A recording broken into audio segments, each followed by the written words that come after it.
morning, everyone, and thank you for joining the announcement of NOAA's 2022 hurricane season outlook.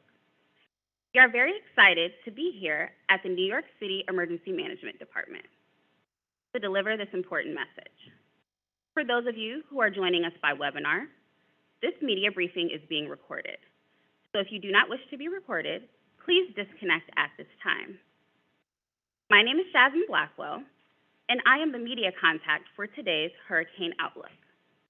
At the conclusion of this media briefing, you may reach me by email at jasmine.blackwell@NOAA.gov or by phone at 202-841-9184.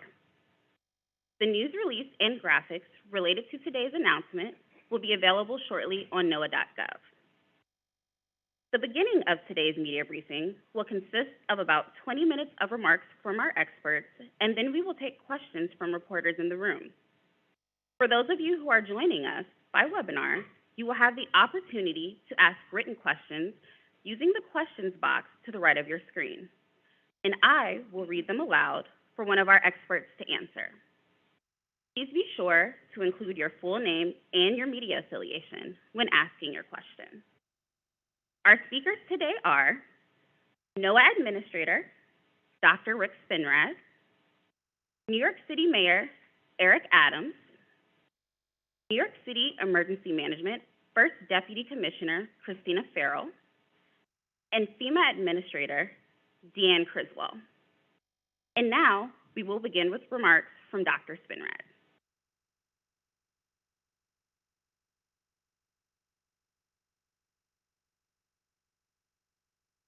Thank you, Jasmine, and good morning, everyone.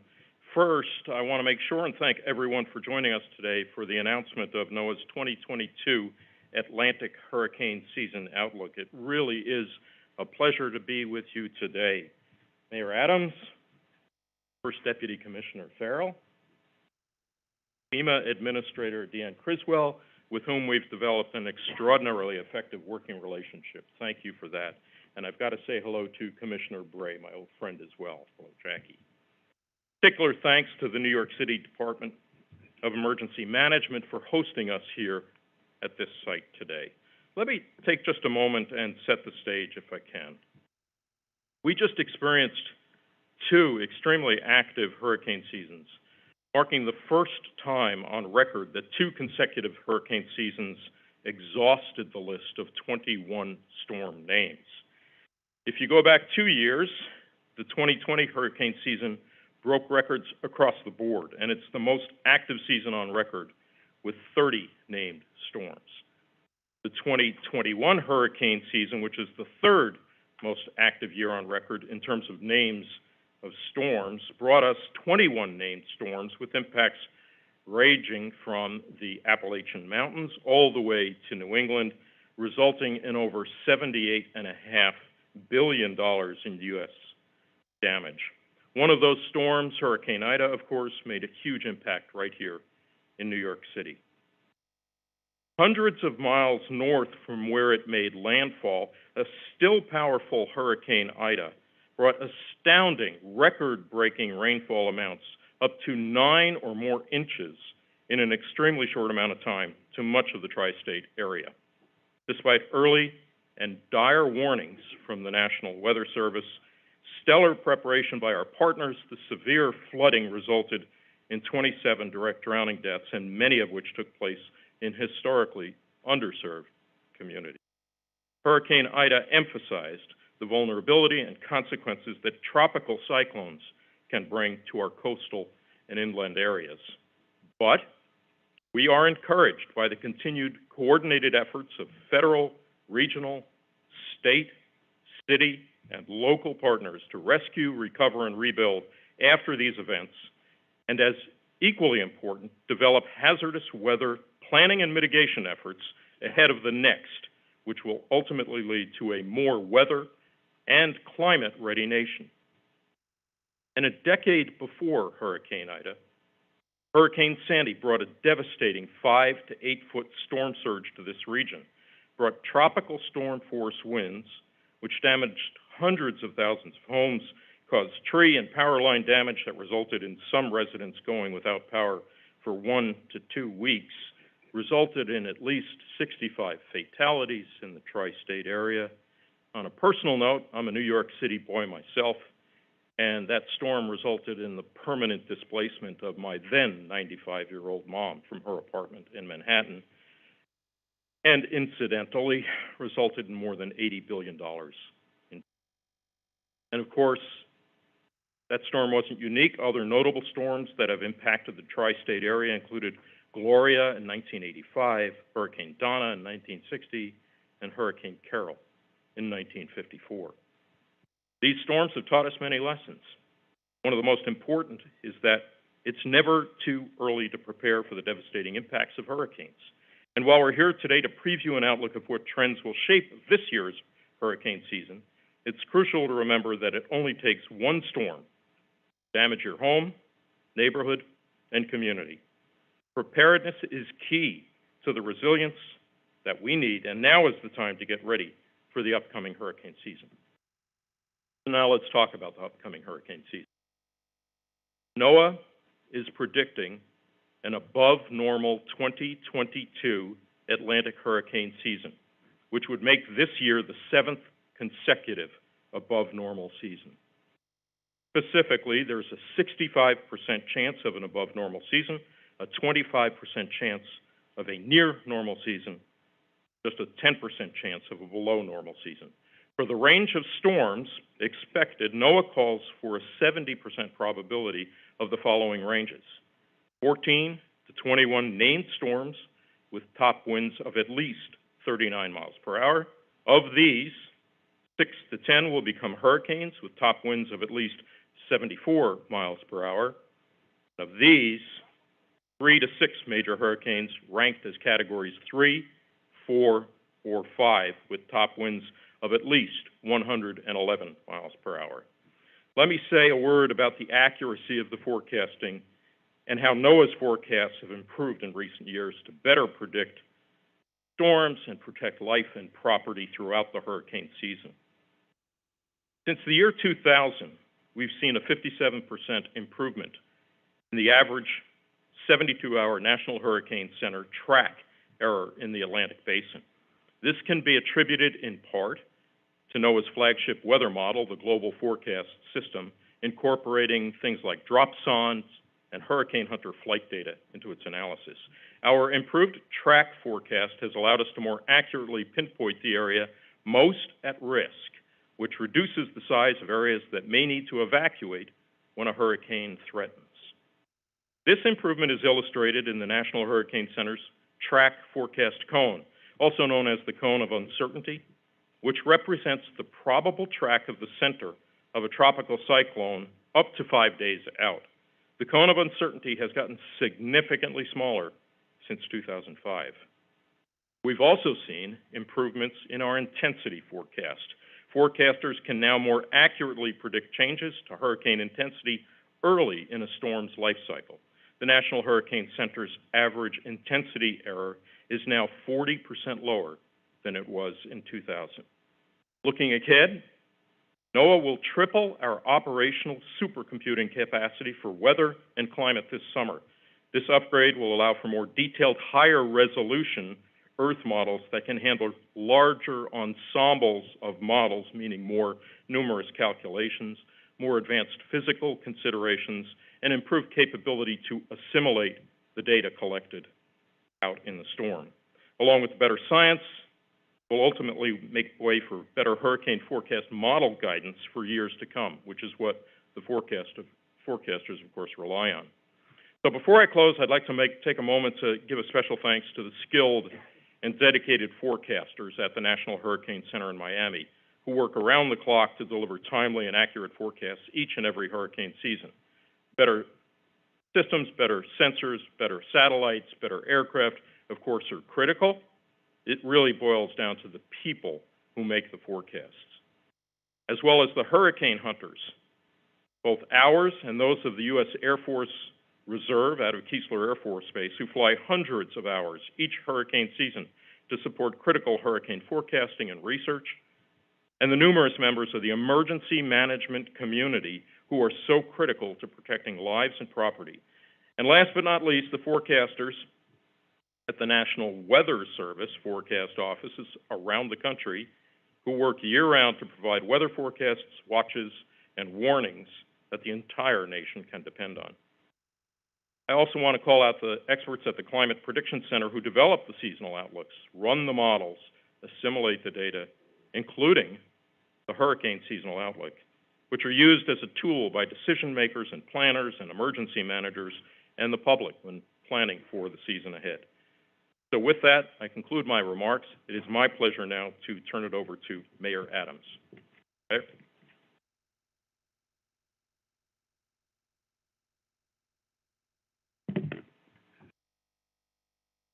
Remember the good old days when you're lucky if you have one camera to hear this forecast. Now we're glued to the TV. We're worried about hurricane seasons. Now the hurricane seasons, they have taken an entirely new meaning, and we are concerned about not only the damage to property, but also lives lost. We have to refocus to this new reality of dealing with the change in our environment and how it impacts us every day. And let's be clear, this information is vital and it's crucial. It's crucial for the men and women who are assigned here, both the commissioner and the deputy commissioner and this entire team, because it allowed us to be prepared. We cannot thank our federal partners enough for giving this information in a timely fashion, using technology to predict what is about to happen and how the inclement weather could impact our daily lives and responding to emergencies. This is not new to New York. We know 10 years ago, Hurricane Sandy hit our city. We remember the catastrophic flooding that submerged our city, and 44 New Yorkers died during that storm. As a state senator moving throughout the entire area, we saw how it impacted us. And just last year, the remnants of Hurricane Ida caused torrential rains and flash flooding that killed 13 New Yorkers in basement apartments. I remember being out that night, moving around the borough and city, and saw the Brooklyn Bridge flood for the first time in my entire life, and that sent its clear message. But when it comes to coastal storms, hurricanes, and floods, preparation is everything. And today, this announcement is allowing all of our agencies and New Yorkers to be prepared. That's why we are here today with partners from NOAA, FEMA, and the New York State Division of Homeland Security and Emergency Services. It's going to take real partnership for us to combat these unprecedented levels of storms that we are seeing in our city and in our entire country. And I want every New Yorker to be ready because once we are giving the information, once the agencies are in place, it's going to come down to New Yorkers also participating in this partnership. New York has 6 evacuation zone areas that may have to be evacuated in case of severe flood issues. Zone 1 includes those communities most at risk, especially low-lying coastal areas and waterfront communities. And Zone 6 is a lower area, a lower risk. But knowing your zone can have you prepared when the information is put out. And every New Yorker should know their zone. I know my zone, City Hall, is Zone 6, and Gracie Mansion is not zoned. And we are going to do our part to make sure that every New Yorker is using a mapping system will know exactly where their zones are located. Second thing that's important is preparation, proper planning, share with friends and families, have food, have supplies, have go bags, and particularly if your loved one may need some form of medicine, you should be prepared to have it in a go bag or ready to put in a bag. Listen to the warnings and make sure you let your neighbors know exactly if they are not aware of the urgency of a particular storm. And know your neighbors. This is a moment where we should know each other, particularly those who are elders or shut in. We should make sure that we check on them and have a line of communication. We can do it block by block, neighborhood by neighborhood, partnering with our community boards, our faith-based institutions. We're going to do a briefing with all of our faith-based leaders as we move into this season to ensure that they're part of the deployment plan. New York City, we know we have the best emergency management team anywhere. In fact, they leave here and they move to other levels. FEMA Commissioner Criswell came straight from her role as the Commissioner of New York City Emergency Management Office. We have the best, and they move to higher levels in their profession. And our New York State Division of Homeland Security and Emergency Services Commissioner Bray came from New York City's emergency management background as well. We continue to move through the system and help the entire country, if not the entire state. With the leadership and the help, we together can ensure that we save the lives of New Yorkers and be prepared. We must be smart, we must be safe, and we must be prepared. And no matter what happens, FEMA, Homeland Security, Office of Emergency Management, we have the backs of New Yorkers in the state. And so I want to now turn it over to our Deputy Commissioner here, Commissioner Farrell. Commissioner?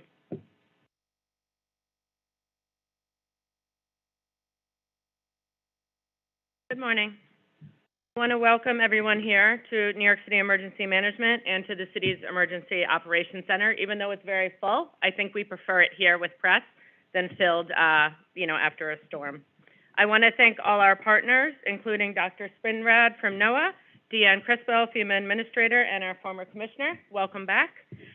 Jackie Bray, the Commissioner of New York State Division of Homeland Security and Emergency Services, Joanne Ariola, who's the chairperson of the New York City Council Committee on Fire and Emergency Management, and of course, Mayor Adams. I also want to welcome a very special person who's with us today, Faman Ahmed. He's a ninth grader at Nest High School in Lower Manhattan. He's our commissioner for the day. He won an essay contest from essays across the city, and he is the future of emergency management. So we were very happy he would take a day off from school and join us. As emergency managers, we know that preparedness will save lives. Through our work, we make sure we help all communities safely and equitably to prepare for and recover from hurricanes. As has been said, we see that one storm can have a devastating impact on New Yorkers and their communities. We know hurricanes won't wait, and neither should you. With the start of the 2022 Atlantic hurricane season just days away, you can be prepared, and we encourage you all to take the first step. And as the mayor said, please know your zone. If you live in one of the 6 evacuation zones, you may be ordered to evacuate for your own safety by emergency management and by the mayor if a dangerous storm is approaching. If ordered to evacuate, it is vital that New Yorkers follow city officials' guidance. It's very easy to find out what zone you live in. You can visit NYC.gov/knowyourzone, or you can call 311. More than 3 million New Yorkers live in the city's 6 hurricane evacuation zones. To encourage New Yorkers to know their zone and prepare for hurricane season, we are once again running our Know Your Zone awareness campaign.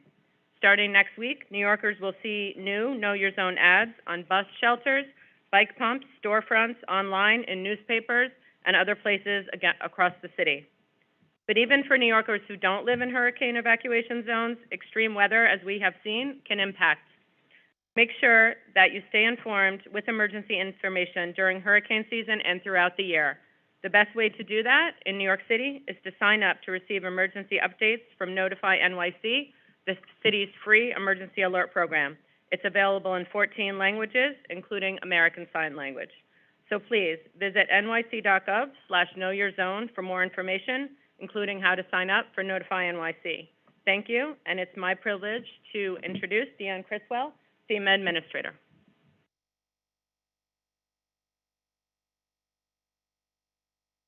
Good morning, everybody. First, I'd like to recognize Administrator Spinrad. Our been excellent during my time in office, and the relationship that FEMA has with NOAA really helps us get the information out to the public so we can make sure that we are helping people before, during, and after disasters. And I'd like to say how great it is to be back here at New York City Emergency Management. Seeing my old colleagues, it has really been just such an honor to remember serving here and to be able to come back now in this role.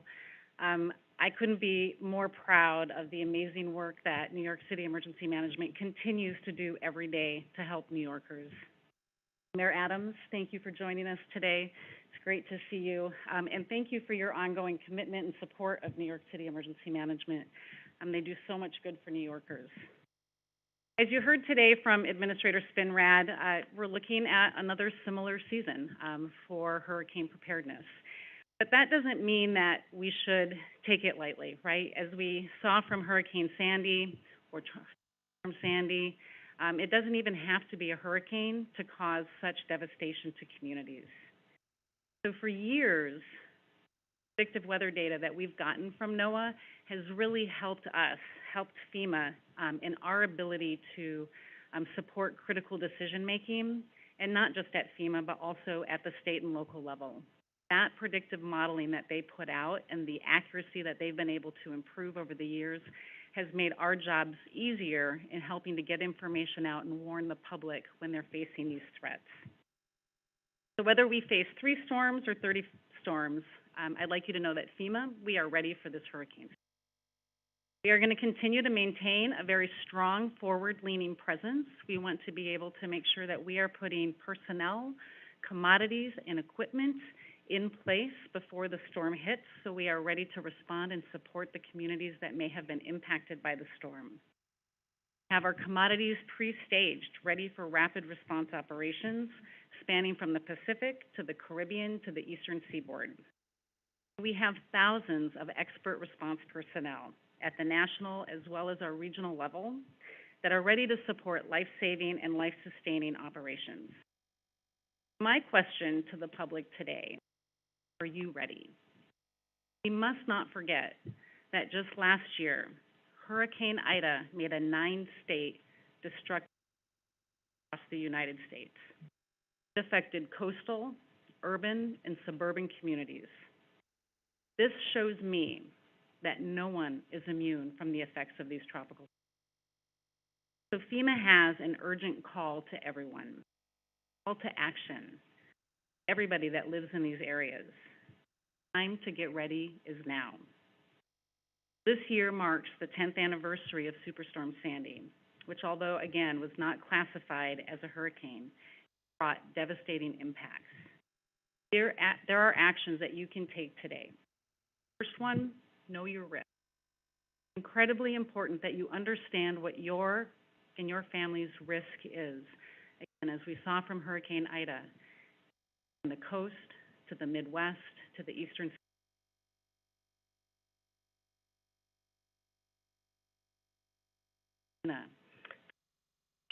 know your zone here in New York City, but in the U.S., know what your risk is. Once you know what your risk is, then you can make a plan to protect your family. It's really important to better understand what your unique risk is going to be and put that plan in place for if you have to evacuate, where are you going to go? How are you going to communicate with your family and your loved ones? What do you need to take with you? Sign up for emergency weather alerts. You heard how you can sign up for them here in New York City, but you can also download the FEMA app and get up-to-date wireless emergency alerts. Then finally, and I think one of the most important pieces that I can share, is listen to your local officials. Listen to them when they tell you to evacuate or shelter in place. It's incredibly important that you follow their advice because it's also going to protect you and your family, but it will also allow our first responders to continue to do the important work that they need to do. So the first thing, or the most important thing that I will ask everybody, is that prepared families are safe families, and a prepared nation is a resilient nation. So listen to your local officials, know what your risk is, and make that plan to make sure that you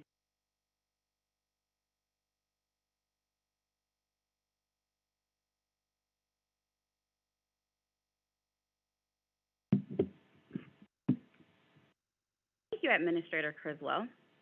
Before we move on to the Q&A portion of our media briefing, I would like to introduce Matthew Rosencrans, the lead hurricane season outlook forecaster with NOAA's Climate Prediction Center, who is available to answer questions about the science behind NOAA's hurricane outlook. For those of you who are joining us by webinar, I would like to remind you that you have the ability to ask written questions using the questions box to the right of your screen. Please be sure to include your full name and your media affiliation when asking your question, and we will do our best to answer all incoming questions in the time available. Now, we will take questions from our first reporter in the room.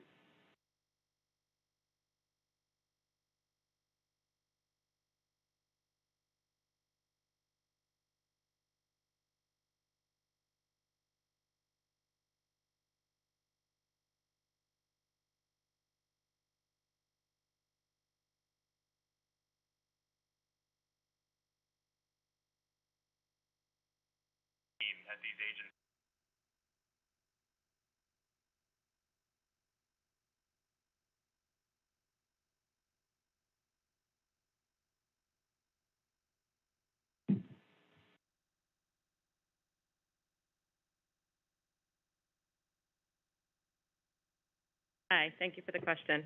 So for Hurricane Sandy, there actually was a citywide evacuation. We had different zones at the time, but we evacuated several 100,000 people.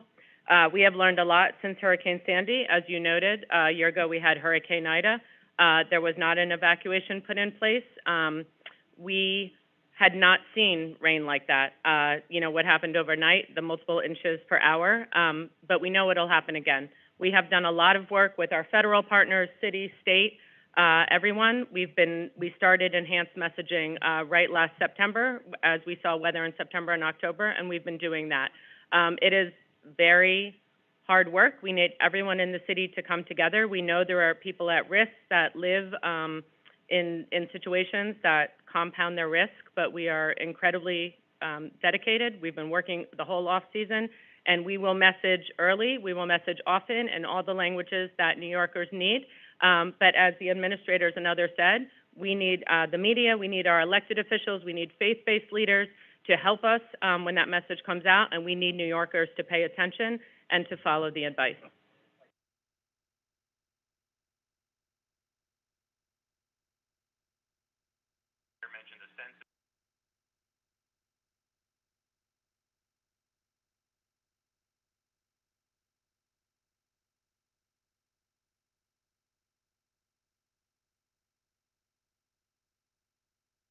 Still underway. We want to legalize basement apartments. There's legislation pending now in Albany. We hope we get the support from our state lawmakers to make it happen, but we're still underway of getting the exact total count of those basement apartments. And also, as the Deputy Commissioner stated, the goal is to use a universal language to all of our agencies, and what we're looking at is how do we ensure a smart system that all of the agencies are kicking in gear at the same time. Know what's expected ahead of time, similar to what we do with the terrorist threat. Everyone knows their roles, and we know how to coordinate in a better effort. Coordination, communication, and implementation, that's the key to protect New Yorkers during the storm.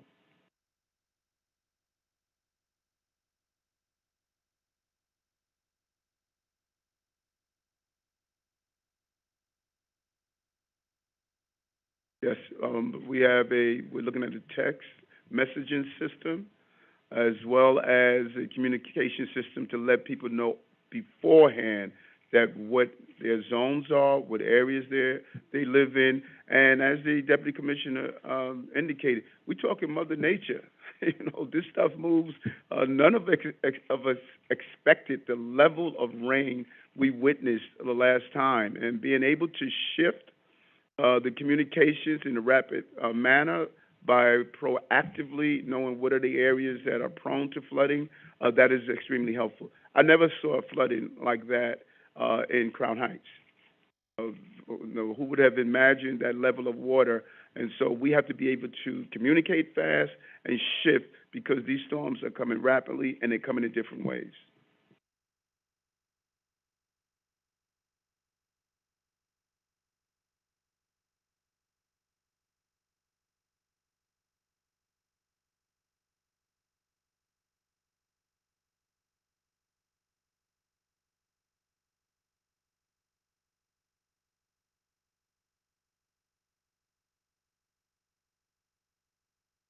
my understanding, that area, if you're talking about the one in Queens,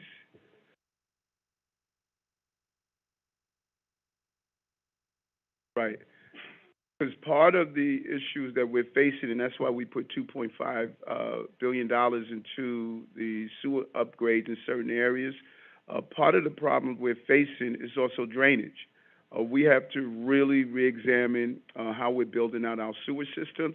We may be building out some of our sewer systems based on storms of the past and not storms of today. If we cannot get rid of the water, this flood zones is going to deal with those dangerous areas based on how the normal flooding areas, but if we don't do a good job in catch basin cleanup, making sure the sewer systems can handle the water, there's so much more we have to do inland that we are moving towards to correct.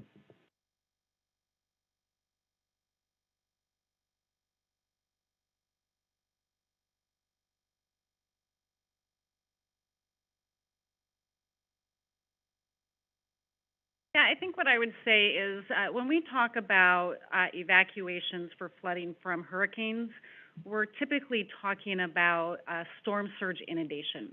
And so the flood zones are based on the type of inundation that we can expect and the flooding that we can expect from storm surge, because the majority of fatalities that we see from hurricanes come from storm surge. When we talk about the remnants of these tropical storms, and as Hurricane Ida went across 9 states and then reached the eastern seaboard, it brought a variety of other hazards. Heavy rain, the type of evacuation and flood zones are not designed for rain events. It also brought tornadoes that we saw in New Jersey. And so, again, it's incredibly important that individuals take the time to understand what their risk is. And if they live in a place that only has one form of egress, it's incredibly important that they listen to the potential threats that might be coming to their area so they can take appropriate.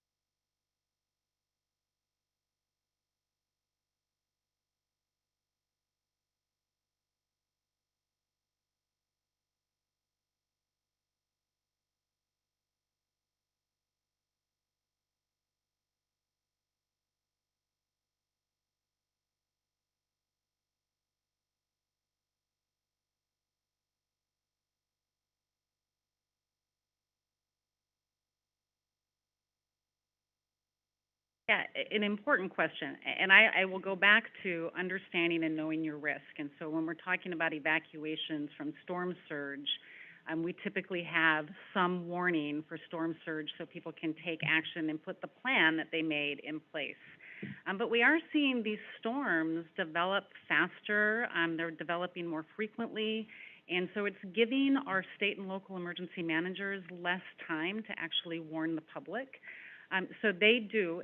FEMA does not issue evacuation orders. That comes from the state and the local level, and they have plans that they put in place and how they're going to do that and when they make that decision. We support their operations. We can support it through mass care efforts, bringing supplies and commodities to shelters, and reimbursing for any of the activities that they put in place. But the state and the locals, they determine when they're going to issue an evacuation order, and then we can support them.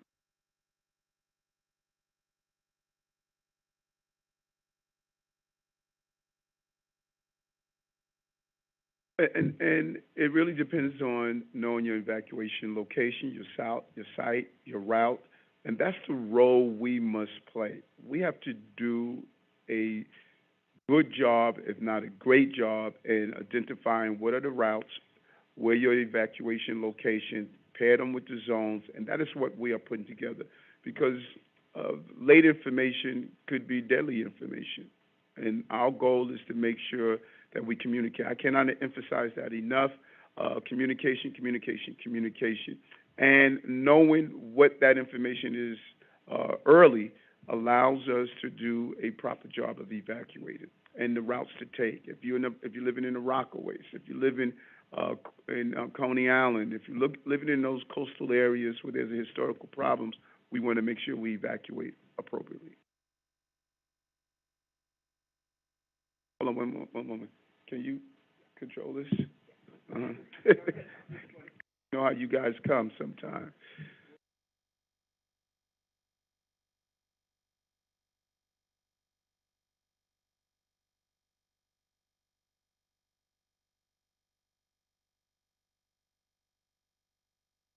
Yes.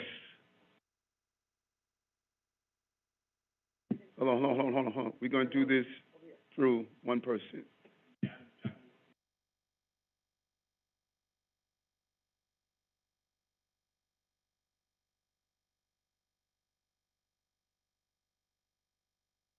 I could just jump in, for the reporters in the room, we'd like to make sure that we have time to ask questions specifically about the hurricane outlook, which is what we're here to announce today. So I'd like to take this question here from Al Roker.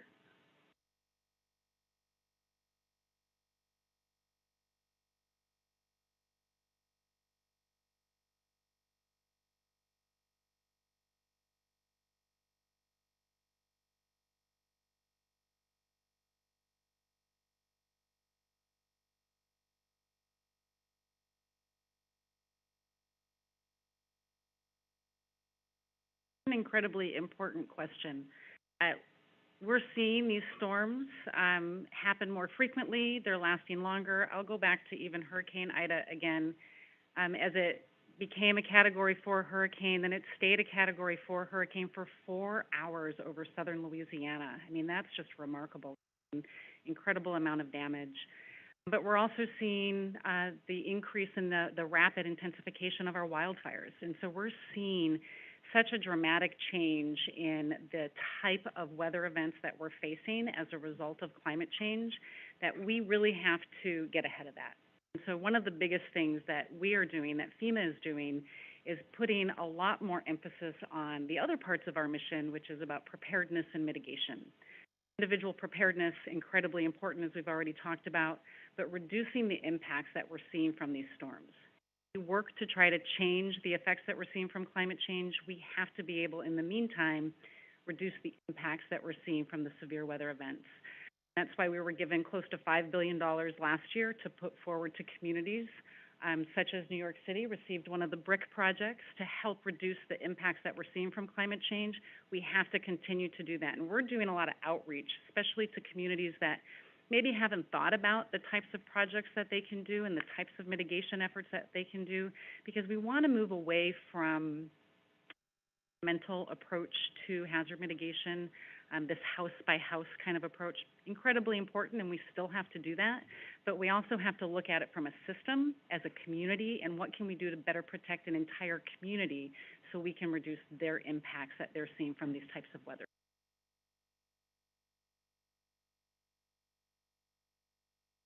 I'd like to now take some questions from reporters that are joining via webinar. Our first question from the webinar comes from Jared Silverman with WSAB.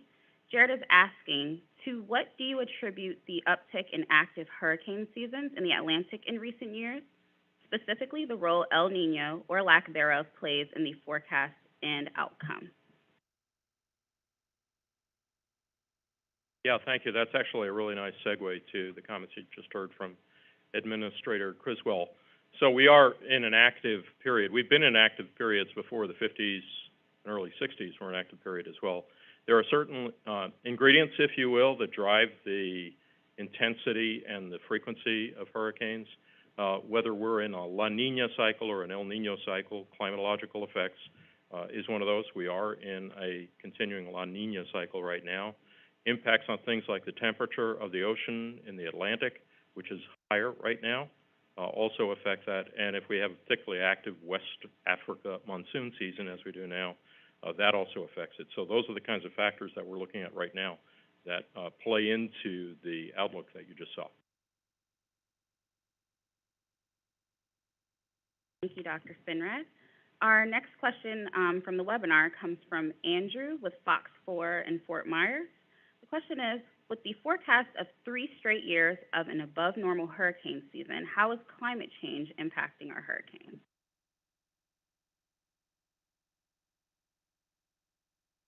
So I think I just answered that, but I will add that as a note of caution, we can't simply point to a particular storm, whether it's a strong storm like Ida or any others, and say, there, that is climate change. The attribution is more in the patterns, the tendencies, the mode that we're in. And so the factors I just alluded to, which are a component of climate change, that La Nina impact, the warming tropical ocean waters, the West African monsoon, are the climatological factors that we're looking at.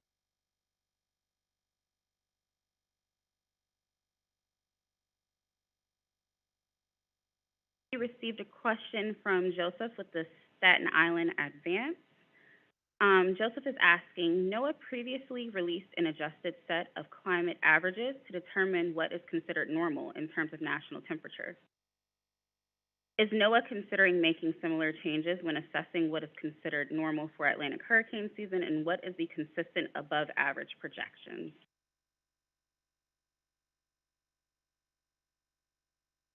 Yes, Mr. Ray, I will. So we regularly, as a matter of operations, revisit the outlook in mid-hurricane season. So you can expect to see that. That's a standard procedure for us. And I would say that we will continue to monitor the long-term trends in intensity and frequency of these storms, as we've done for years. We're not necessarily in the business of recalibrating, if you will, what is average. That's a statistical determination from the data that we get. So we'll be looking at the trends over the decades, provide an indication of how things are changing over the years. Do you have any questions from reporters in the room that are specific to the hurricane outlook forecast? Raise your hand first.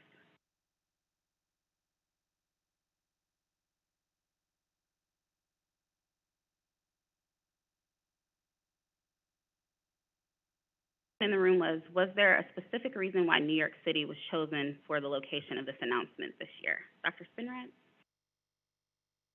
I think it's safe to say there are two factors. One of which is we're recognizing 10 years after Sandy, appropriate to take a look back and see how things have improved, but also recognize the work that we need to do. And then, of course, the impact of Ida last year is one that's fresh in many people's memories, and we felt it most appropriate to come here and talk with folks.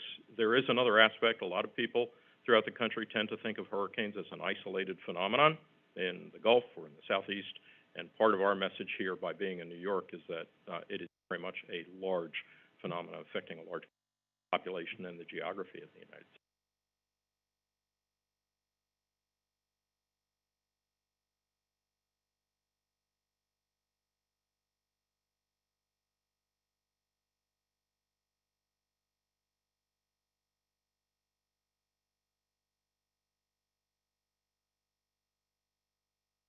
Yes.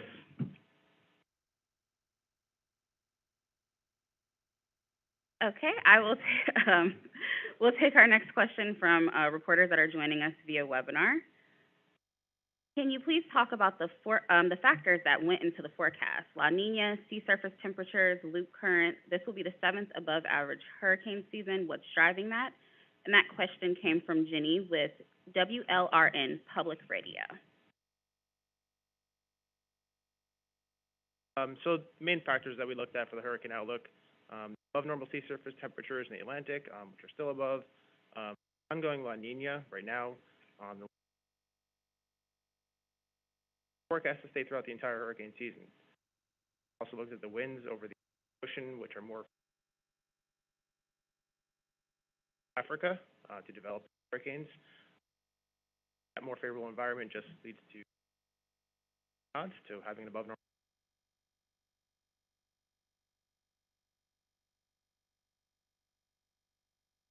Do we have any other questions from reporters in the room specifically about the hurricane outlook? Yes.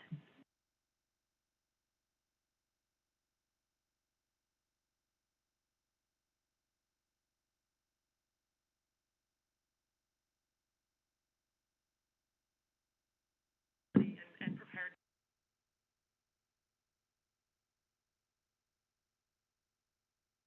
The question is about a report that was released last year about the new normals. What has the city, state, and federal partners done to protect New Yorkers since then?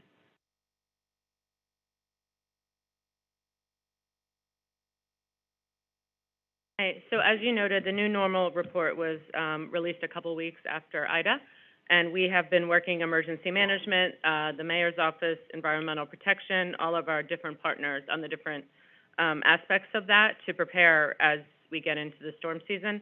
As I mentioned, we already started enhanced messaging, and we've done a lot. We were working in the off-season doing focus groups, speaking to non-English speakers about the messaging to see if it was effective, how we can work. As I mentioned, Notify NYC, we now have 1 million subscribers, It is available in 14 languages, but most of those subscribers are in English, and we know the people that need the information the most, may not get it all the time. So we are continuing.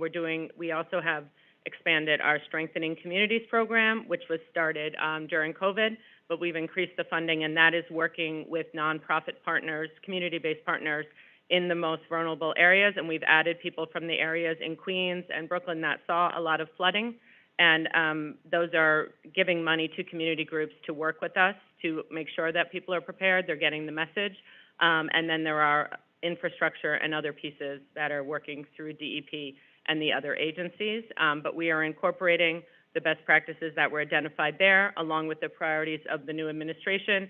As the administrator mentioned, we have received federal funding through BRIC. There are other grants available, and we also have very strong partners in the state. So it is a large undertaking. Obviously, climate change is here to stay, but we are looking at all the pieces to better prepare New Yorkers.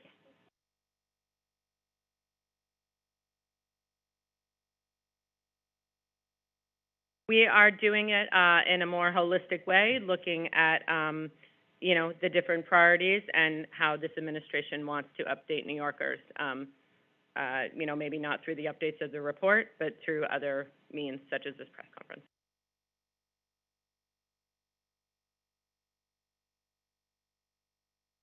Our next question comes from Maggie Astor with the New York Times. The loop current looks similar this year to the way it did in the 2005 Atlantic hurricane season, when several hurricanes underwent rapid intensification over a warm loop current in the Gulf. Is this one of the factors influencing this year's forecast? And if so, what can you tell us about the anticipated impact? So the loop current does look like, but if it depends on if the storm actually moves over track of storms.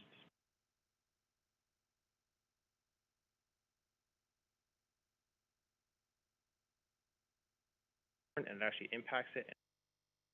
Intensification.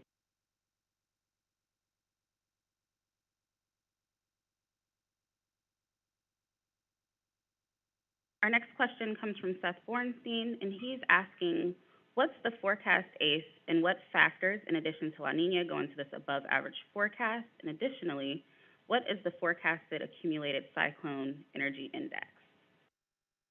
Matt, do you want to take that one? So the forecast ACE range, the accumulated cyclone measure for the entire season and duration of tropical storms. 115.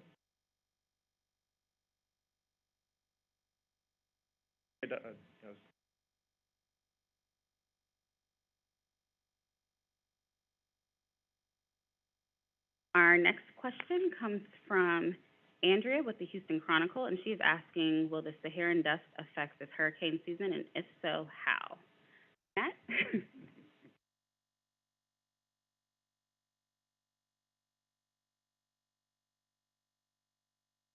All right. So the Saharan air layer, Saharan dust, it does impact typically earlier in the season. As you have waves that come off of Africa, they interact with the dry air and can keep down some of the parts of the season. As you move into the earlier parts of the season, it's less of a factor, especially in years when you have an active West African monsoon. You can actually keep down. Outbreaks typically last days to 10 days. So they can kind of come and go throughout the season. It could impact the entire season as a whole.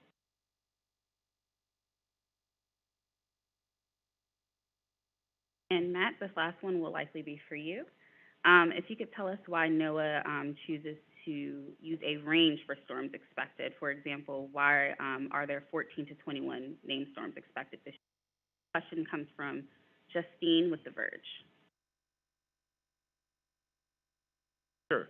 NOAA uses a range rather than a specific number to account for some of the uncertainties in making these forecasts. They're made based off of measurements of the ocean, measurements of the atmosphere,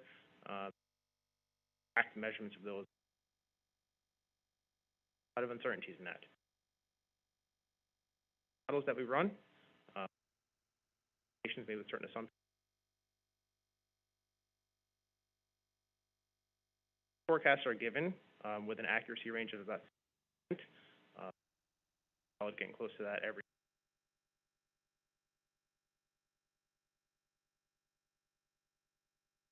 Thank you, Matt. And that appears to be our last. Sorry, we have one more question in the room.